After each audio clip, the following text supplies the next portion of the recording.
The Chiefs played yesterday at 4:15 against the Bucs. And what do you think of the game? I mean, do you think the Bucs were just bad, or are you not sold on them anymore?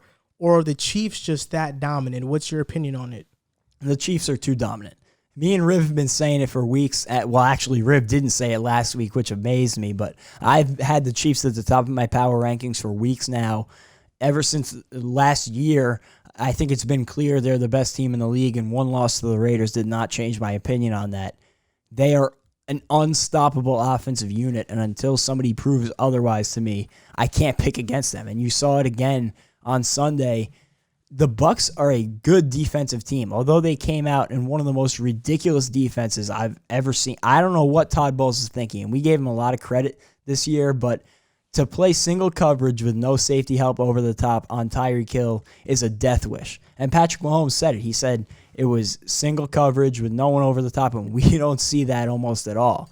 So to be doing that, I did not understand that move at all. And then in the second half, when the Buccaneers switched to a different coverage, they slowed down the Chiefs' offense a little bit, but it goes back to the Raiders game last week. When they got the ball with a minute and a half left down by a score, I felt nothing but confidence that they were going to win the game, and there's no other team in football that I would feel that way about. I just feel like they are that dominant that it would take a perfect performance to take them down. And do I think it can happen? 100%, because football, it's any given Sunday. If you go out and have a great performance, it can. The Titans last year did not really belong where they ended up in the AFC Championship. They just strung together a couple of great performances.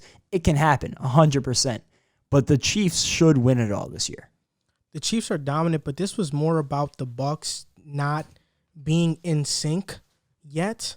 And everybody's wondering what's wrong with the Bucs, what's wrong with Arians, what's wrong with Tom Brady. I'm going to tell you, everybody is watching right now, I'm going to tell you that what's wrong with them is that it's their first year in a brand new offense.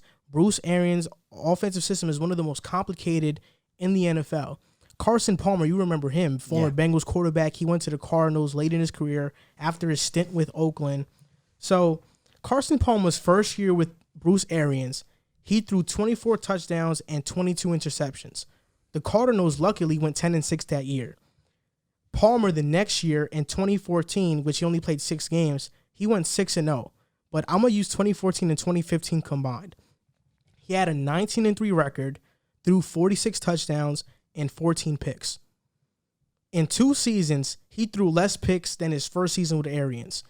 Bruce Arians' system takes time. And for Tom Brady, who didn't have an offseason, didn't have OTAs, Mike Evans, they didn't have time to get in sync. They're not ready yet. They're not there yet. It's only week 12. People feel like it's been forever.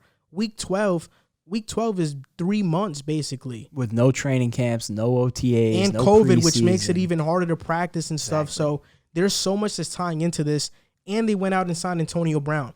I personally feel like the Bucs, while their ceiling is higher with Antonio Brown, they are better with Scotty Miller. It's just another puzzle piece. It's not even that. It's that Tom Brady is familiar with Scotty Miller. Yeah, exactly. They've been in the offense. He's familiar. He knows where he's going to be somewhat.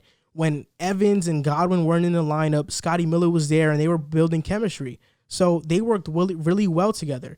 So when you bring in a guy like Antonio Brown who doesn't know the system, it's going to look funky to begin with. And like Tom Brady threw 3 interceptions in the third quarter.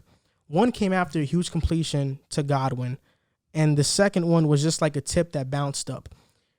After that play, Tony Romo basically made a comment about how it was Mike Evans' fault because he didn't read the blitzer, and everybody on Twitter went wild. They called Tony Romo, he's just sucking up to Tom Brady.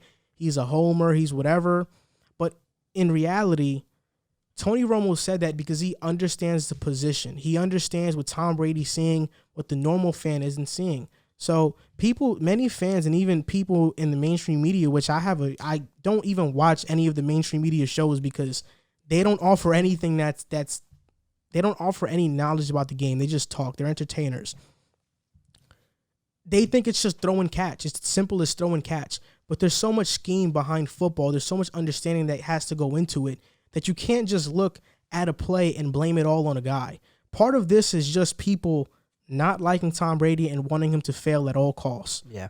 and you spoke about this a little bit on your Instagram story before, but the Buccaneers run one of the most wide receiver read heavy offenses in football. If you don't know what that means, it means the wide receiver has multiple routes and they have to read the defense. So if it looks like on tape there's been a lot of miscommunications between Tom Brady and his receivers this year, that's because that's what it is. And there are multiple occasions on the season where you can clearly pick out interceptions or missed throws, even from yesterday, where it just seems like Brady is throwing to a different route. That's because he is. That's what's happening, because they don't have that chemistry. And that's what happens when you bring in a new quarterback and it's magnified, one, in a Bruce Arians system, and two, because it's Tom Brady and the Bucs, and everybody was talking about him coming into the season, and that hype has followed them all year long.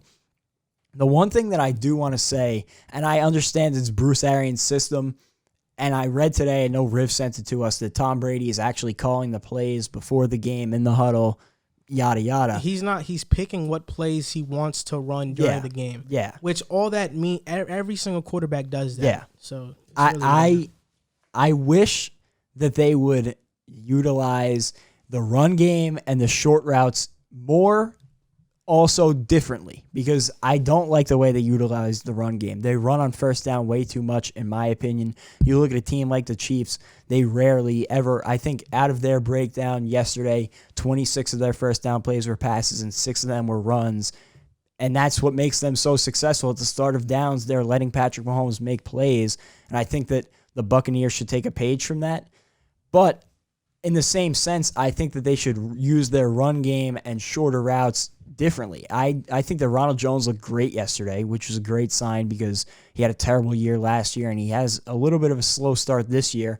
But he looked good yesterday, and I think that's something they can build on. And on top of that, the play-action game. I think they should utilize it more, and I think it would open things up deep, because you look at yesterday as an example and multiple times throughout this season, it feels like the Buccaneers are forcing the ball down the field, which I understand is Bruce Arians' system, but the play-action fake is taking over football. It's one of the biggest phenomenons in the league. The league average for the play-action fake is 26% of plays. The Buccaneers run it only about 18% of their plays. Brady on non-play action passes has a 90 passer rating and averages 6 yards per attempt, versus with the play action fake, 115 passer rating and 9 yards per attempt. So I think that they should incorporate that into their offense a little bit more. And I think that they looked really good, especially early on. They were utilizing the short passing game more than just going deep, and they put themselves in a hole where they had to take shots downfield. I just think that utilizing that earlier in the game would open things up downfield better later on and make it easier in a situation where they don't have that chemistry nailed down yet. For sure. I think people are overreacting to the Bucs' slow start or how they play versus the better teams. I think people are overreacting to it, and everybody needs to give Tom Brady and the Bucs time to figure it out. Yeah, and if this is a slow start, go look at the numbers. Tom Brady is a top 5, at least top 10 quarterback in almost any measurable that you could pick out for a quarterback. So if this is a slow start, then it's pretty darn good. And I don't want to see him at his peak, because if this offense starts hitting on all cylinders, and they're going into a bye week this week, and it's the best chance they're going to have to get on the same page. If they start hitting on all cylinders, they will be the only team in football that can keep up with the Chiefs. Hey, what's up, guys? You just finished watching a clip of the Pick a Side podcast. My name is Joel Moran. My name is Jack Barteck. My name is River Brown. And we are your hosts for this podcast. We want to thank you guys for watching the clip. Like, subscribe, and comment, and share if you would care to, because it helps us grow. And we're trying to make this a full-time thing. Thank you guys for watching. Thank you guys for supporting, and see you next time.